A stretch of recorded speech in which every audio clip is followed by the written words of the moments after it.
Здравствуйте, дорогие друзья! Мы сегодня будем говорить о силе истины. О силе истины. Мы очень часто слушаем об истине, но мы мало задумываемся о силе истины.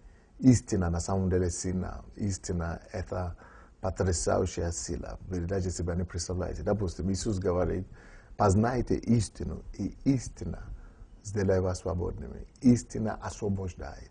То есть, но истина само по себе не может освободить человека. Истина, которая освобождает, это ту истину, которую человек познал. То есть познал — это не просто знает. Потому что многие из нас знаем очень много истин. И эти истины, они нам не помогают.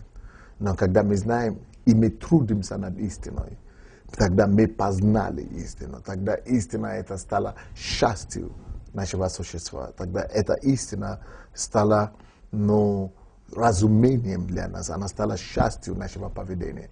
Вот только та истина, которую человек познал, что он точно утвержден в этой истине, а эта истина его делает свободным. Почему люди приходят в церковь, допустим, и перестают пить? Приходят в церковь, перестают колоться, приходят в церковь и начинают быть лучшими мужьями, лучшими женами для своих супруг. Это потому что истину, которую они услышали в церкви, эта истина приходит и очищает, и освобождает. Познайте истину, и истина сделает вас свободными. То есть невероятная сила в истине. Очень важно, дорогие друзья, чтобы мы не торговали с истиной, чтобы мы не шли на компромиссы с истиной. Как бы это ни было, как бы ситуация ни казалась, что даже истина, потому что истина работает всегда втихаря.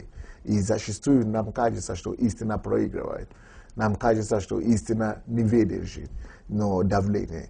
Потому что дьявол, наоборот, давит часто на истину и атакует истину. Но если вы будете верны истине, вы знаете истину, будьте верны истине, станьте на истине, и эта истина всегда освободит вас в конце концов от любого угнетения, от любой проблемы, от любого обстоятельства. Истина оправдает вас. Будьте благословенны. Завтра продолжим.